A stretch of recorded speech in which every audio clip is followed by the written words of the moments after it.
Assalamualaikum warahmatullahi wabarakatuh.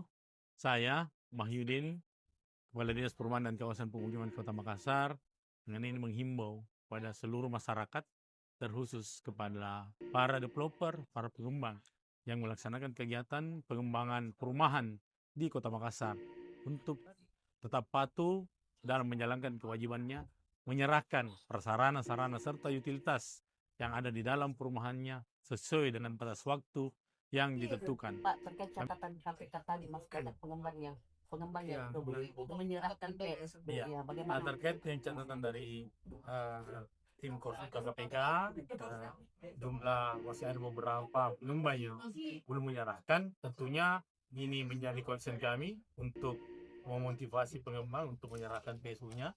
Mungkin nanti akan kami buatkan panggilan apa kendala dari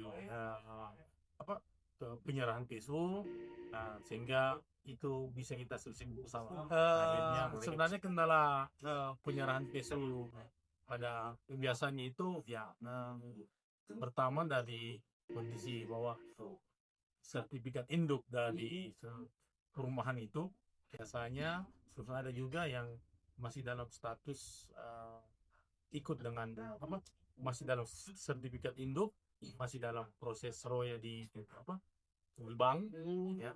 Developer yang selama ini ya yang membangun perumahan itu sudah tidak diketahui keberadaannya. Nah, ini juga tentunya kami hati-hati terkait developer yang tidak diketahui keberadaannya. Ada deadline-nya Pak atau sanksi? Sebenarnya kalau sanksi terkait penyerahan itu ya sudah jelas dalam Perda itu mengatur bahwa ada denda yang harus mereka bayarkan, dan tentunya kalau kami di Dinas Perumahan yang belum menyerahkan PSU-nya tentunya tidak akan mengembangkan perumahan lain sebelum dia menyerahkan perumahannya yang masih dalam. Tidak bisa mengembangkan perumahan yang baru apabila perumahan yang sebelumnya belum serahkan PSU. Ya, ini kalau sebenarnya ada targetnya nggak Pak dari 9 diarahkan itu kira-kira sampai apa? Sebenarnya berdasarkan target kami ini menargetkan setiap tahunnya itu sekitar 20 sampai 30 pengembang untuk penyerahan PSU.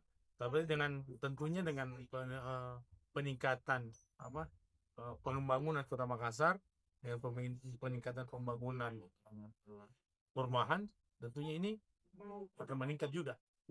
Alhamdulillah tahun ini kami target semoga bisa capai 30 perumahan, ya. Walaupun dalam target rencana kerja kami itu ada 20, dan kami upayakan maksimal posisi 30. Sekarang terrealisasi berapa? Sampai hari ini baru sekitar 18 dari target 20. Termasuk yang ini Pak? Termasuk yang 9. Itu 79 perumahan ya Pak? Yang itu 79 perumahan. Ya, bukan pengembang, 79 perumahan yang belum penyerahan.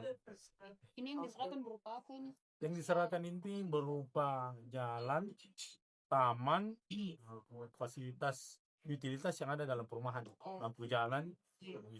Kami harapkan dengan penyerahan PSU ini, kami dari pemerintah tetap bisa menjaga keberlangsungan dan keberlayakan huni perumahan Bapak Ibu sekalian. Demikian, terima kasih. Assalamualaikum warahmatullahi wabarakatuh. Ya, ini kita minta dari pengembang kepada Pemda ya untuk menjadi data progres kita lah, gitu ya, sejauh mana kepatuhan ini dilakukan. Ternyata tadi yang dari tanggal 19 Mei ya, datanya ada 79, hari ini kita ternyata udah mendapatkan sebagian besar ya diserahkan. Ya, PR-nya dari KPK itu sebenarnya cuma satu, ya, kalau masuk dari tangan pengembang itu harus dikelola dengan baik, termasuk diamankan, gitu ya, oleh teman-teman di Pemda. Bagaimanapun PSU ini fungsinya kan untuk melayani penting kan masyarakat di situ, karena dia jadi fasilitas umum ya.